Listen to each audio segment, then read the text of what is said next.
Selamat datang di channel Neng Parsini. Video alur cerita novel audio kali ini berjudul Si Iblis Kecil. Semoga terhibur. Bab 12. Selamat tinggal. Saat matahari tepat di atas kepala pada hari ketiga, seekor anjing hutan datang dan menggigit telapak tangan kiri si iblis kecil. Merasakan gigitan di tangannya, menggugah kesadaran Wu Chen. Kedua kelopak matanya terlihat mulai bergerak, namun sesuatu tampaknya membuat binatang liar itu ketakutan dan memaksanya meninggalkan tubuh pemuda buruk yang tak berbalut baju itu. Lumpur di tubuhnya pun sudah mengering.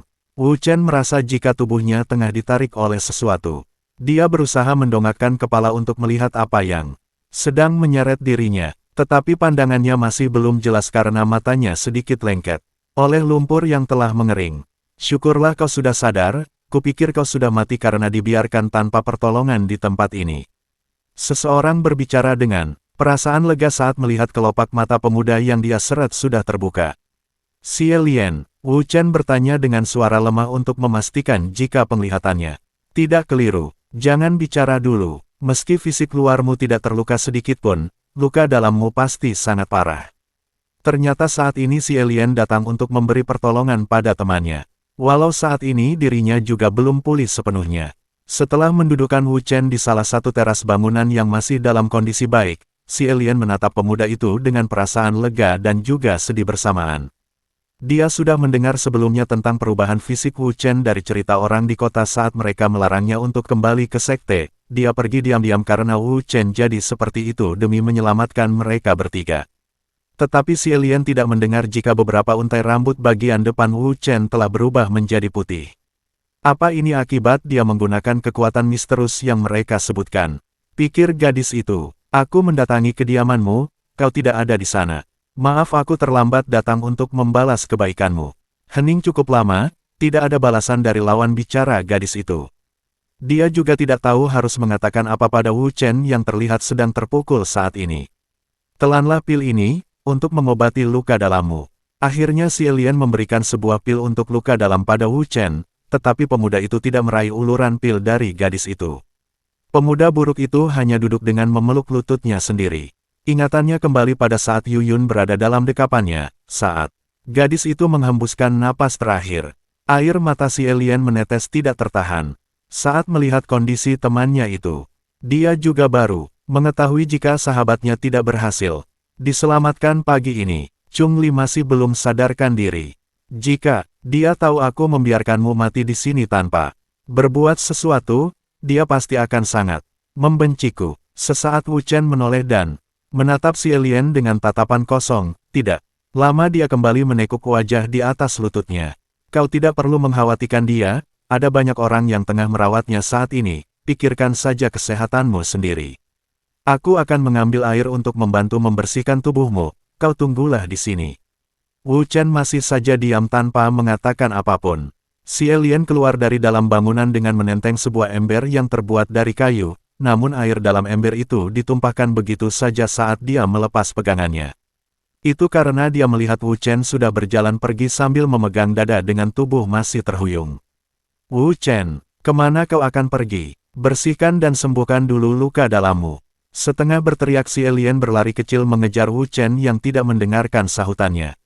Gadis itu berdiri di depan pemuda buruk itu untuk menghadang langkahnya. Sesaat raut, wajah Xie Lian berubah menjadi sangat ketakutan. Itu karena tatapan kosong dan raut. Wajah yang buruk terlihat lebih menyeramkan. Dan pemuda itu tidak berhenti menggumamkan kata-kata yang sama. Hong Jun, Sekte Pedang Emas. Hong Jun, Sekte Pedang Emas, semua harus mati. Wu Chen terus menggumamkan kata-kata itu berulang kali dengan tatapan kosong dan suara berat menyiratkan dendam. Xie Lian dengan air mata yang tidak tertahan, menutup mulut dengan telapak tangannya. Dia benar-benar tidak tahu harus bagaimana menenangkan pemuda yang tengah hanyut oleh kebencian itu. Dia hanya diam sambil sesegukan. Chen, ucap gadis itu pelan saat Wu Chen lewat di sampingnya. Tetap tidak ada tanggapan dari iblis kecil, dia masih menggumamkan kata-kata yang sama. Nak, apa yang kau lakukan di sini? Pemuda itu terlalu mengerikan. Biarkan saja dia pergi, aku tidak ingin sesuatu terjadi padamu. Orang tua si alien datang dan meraih lengan putrinya untuk menghentikan gadis itu mengejar Wu Chen yang sedang terpuruk. Ayah, lepaskan aku, dia temanku dan sedang membutuhkanku saat ini. Si alien dengan masih menangis berusaha melepaskan lengan dari genggaman ayahnya. Tenanglah nak, ayah yakin dia akan baik-baik saja. Chung Li baru saja siuman dan menanyakan keberadaanmu. Luka-lukamu juga belum sembuh sepenuhnya. Ayah berjanji akan menemanimu nanti untuk menjenguknya. Si alien memeluk ayahnya saat menatap kepergian Wu Chen hingga pemuda itu menghilang karena tertutup pepohonan. Namun tanpa diduga oleh si alien, itu adalah kali terakhir dia melihat sosok Wu Chen. Sejak saat itu, iblis kecil dari kota Qingsui tidak lagi pernah terlihat. Dia seperti hilang di telan bumi. Si alien berkali-kali datang ke rumah pemuda itu sendirian. Setelah Chung Li sembuh, mereka berdua mencari keberadaan Wu Chen bersama-sama. Bahkan hingga ke dalam hutan monster, walau bukan ke bagian terdalam, tetapi sosok pemuda buruk itu tidak pernah ditemukan. Dia tidak mungkin masuk lebih jauh bukan? Ucap Chung Li dengan perasaan cemas. Sedangkan orang-orang kota Qingsui tidak pernah peduli dengan hilangnya iblis kecil. Mereka bahkan sudah menganggap kalau pemuda itu sudah mati. Setelah 1 bulan penyerangan di Sekte Elang, mereka justru bersuka cita karena tidak ada serangan lanjutan dari sekte itu ke kota mereka, walau kota itu sudah mulai sepi ditinggalkan oleh banyak penduduk yang ketakutan. Chung Li berjalan bersama si alien dengan bergandengan tangan ke arah pemakaman. Mereka berdua saling tatap saat melihat ada beberapa tangkai bunga krisan putih di atas makam Yu Yun sahabat mereka. Tampaknya Tuan Yu dan istrinya baru saja dari sini, ucap Chung Li. Maafkan kami saudari Yun, kami berdua sudah berusaha mencari dia, tapi kami tidak menemukannya dimanapun. Kuharap Wu Chen akan baik-baik saja, padahal aku dan si alien belum sempat mengucapkan terima kasih padanya. Chung Li dengan perasaan bersalah bercerita di atas makam Yu Yun. Aku dan Chung Li sebenarnya ingin mengajaknya pergi ke kota Yinzuan. Bersama-sama, dia benar-benar kehilanganmu, orang yang paling baik dan dekat dengannya. Aku benar-benar merasa menjadi teman yang tidak berguna, ucap si alien sembari meletakkan bunga krisan kuning di samping bunga putih sebelumnya. Apa dia akan baik-baik saja?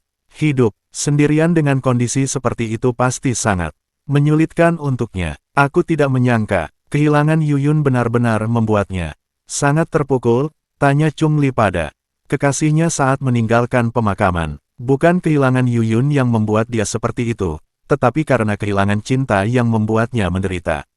Aku harusnya tidak meninggalkannya pada saat itu, ucap si alien sambil merebahkan kepala di bahu Chung Li sambil terus melangkah pelan kembali ke kota. Menurutmu dia jatuh cinta pada Yu Yun? Tanya Chung Li sambil garuk-garuk kepala.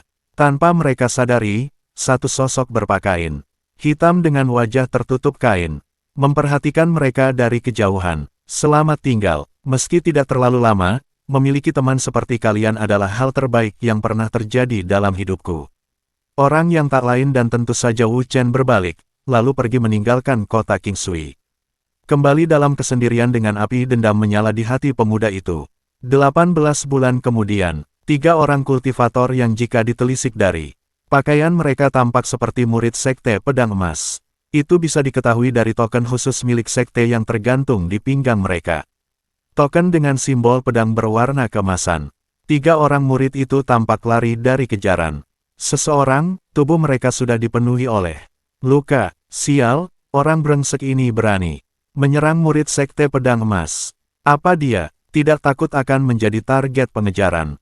Bajingan ini juga tangguh sekali, padahal hanya tingkat 3 di ranah pemadatan Qi. Sementara, kita adalah ranah pemurnian Qi. Salah seorang murid wanita dari sekte pedang emas terlihat sudah sangat ketakutan. Jangan terlalu banyak berpikir. Kota sudah tidak jauh lagi, dia tidak akan berani bertindak lebih setelah kita berhasil mendekati kota. Murid lain berusaha menenangkan rekannya. Baru saja pria yang menenangkan temannya berbicara, sebuah pedang berwarna hijau menghujam punggung pemuda itu hingga dia jatuh tersungkur. Ah, pekik murid itu mengejutkan kedua temannya. Senior, 2 murid lain segera berhenti dan mencoba mengangkat tubuh senior mereka, tetapi nyawa pemuda itu sudah berada dalam genggaman dewa kematian dengan mata masih mendelik. Kurang ajar, aku pasti akan membunuhmu. Sialan, murid pria yang tampaknya cukup dekat dengan senior yang terbunuh berteriak dengan histeris. Terkadang ketakutan akan kematian bisa memunculkan kenekatan, tekad, untuk hidup, mungkin itu yang sedang dirasakan oleh murid Sekte Pedang Emas. Tetapi tidak dengan murid wanita yang terlihat paling lemah, gadis itu sudah menggigil. Ketakutan, itu disebabkan oleh kematian seorang rekan wanita mereka. Pria asing itu membunuhnya dengan sangat sadis. Sebelumnya, ada 4 orang jumlah mereka yang terkuat. Sudah lebih dulu mati. Ling Ran, kau larilah. Aku akan menahan orang ini, beritahu sekte kalau seseorang tengah mengincar Sekte Pedang Emas. Kau tidak mungkin bisa mengalahkannya. Bahkan kita berempat masih kesulitan menghadapi orang itu. Pergi bersama dan memisahkan diri akan lebih baik. Murid wanita itu berusaha membujuk rekannya untuk lari. Bersama dengan suara bergetar karena saat ini, lawan mereka sudah semakin dekat. Seorang pria yang mengenakan topeng berjalan dengan pelan ke arah 2 murid Sekte Pedang Emas yang masih hidup. Topeng yang menutupi sebagian wajah kecuali mulut dan hidung. Beberapa helai rambut pemuda itu terlihat berwarna putih. Pria bertopeng itu mengulurkan telapak tangannya ke depan. Dan pedang yang menancap di punggung pria yang sudah mati langsung terbang kembali ke tangannya. Siapa kau? Aku yakin kami tidak pernah membuat masalah denganmu. Kenapa kau tiba-tiba saja menyerang kami? Apa kau tidak takut akan diburu oleh Sekte Pedang Emas? Kau tidak perlu khawatir, mereka semua juga akan mati di tanganku. Pria bertopeng yang tentu saja adalah Wu Chen menyeringai sinis dengan tatapan dingin penuh intimidasi. Kau kira kau siapa? Hah? Hanya ranah. Pemadatan Ki begitu sombong ingin menghancurkan sekteku. Cepat pergi Lin Ran. Murid pria itu membentak temannya agar segera kabur dari tempat itu, lalu melempar pedangnya ke udara. Pedang itu berputar sangat cepat lalu membentuk 2 bayangan pedang berwarna emas di kiri dan kanannya. Teknik ini lagi, ternyata kau hanya mampu menciptakan 2 bayangan pedang. Wu Chen dengan kesal melempar pedang tulang hijau ke udara, tindakannya membuat 2 murid Sekte Pedang Emas terkejut. Kau, kenapa bisa menggunakan teknik dari sekteku? Murid pria yang bertanya menjadi kalut, karena di atas kepala lawannya terdapat 4 pedang, 3 diantaranya adalah bayangan yang terbentuk dari energi. Kau tanyakan saja nanti pada murid lain yang sudah kukirim lebih dulu ke neraka. Lin Ran yang mendengar perkataan dan tindakan Wu Chen langsung melarikan diri, belum begitu jauh gadis itu pergi. 2 ledakan terdengar dari belakangnya. Dia menoleh dan terbelalak saat melihat rekannya sudah mati mengenaskan. 1 pedang energi telah menembus rekannya, sedangkan pedang tulang hijau sudah membelah kepala pria itu menjadi 2. Orang ini sangat bengis, aku tidak mau mati di tangannya.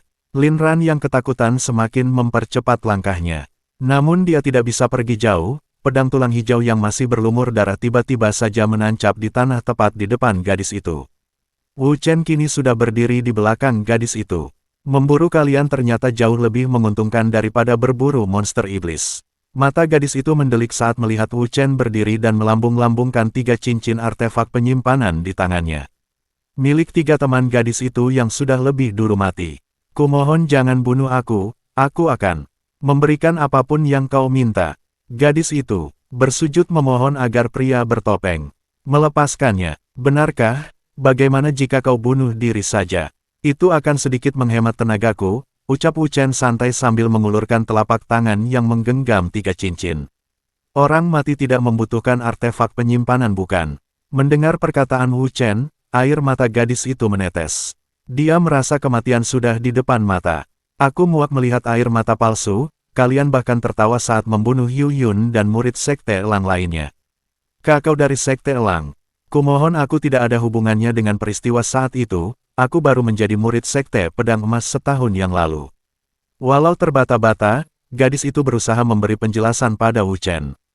Tetapi pedang tulang hijau terbang dari tempat tertancapnya, menembus tubuh murid, bernama Lin Ran itu dari belakang, hingga membuat kedua bola mata gadis itu terbelalak. Dia terhuyung-huyung sebelum ambruk ke tanah. Wu Chen berjongkok di depan gadis yang kini meregang nyawa. Cairan merah kental menyembur dari mulut gadis itu. Tampaknya darah telah memenuhi paru-parunya. Dia masih bisa sedikit melawan saat Wu Chen melepaskan cincin dari jari manisnya, tetapi genggaman gadis itu semakin melemah. Dia menatap Wu Chen dengan penuh kebencian. Kau iblis, ucap gadis itu lirih. Selamat, tebakanmu tepat sekali. Wu Chen melepas topeng dan memperlihatkan wajah buruk yang hampir dipenuhi oleh bulu pendek berwarna putih. Gadis itu akhirnya mati dengan masih memiliki raut ketakutan di wajahnya. Sedangkan, Wu Chen terlihat tersenyum puas. Karena artefak penyimpanan milik gadis adalah barang berkualitas bagus. Wu Chen akhirnya pergi dengan meninggalkan jasad-jasad murid Sekte Pedang Emas begitu saja. Dia tampak sangat antusias dengan hasil memburu murid dari sekte itu. Terima kasih, dan nantikan bab berikutnya esok hari. Salam bahagia dan selamat beraktivitas.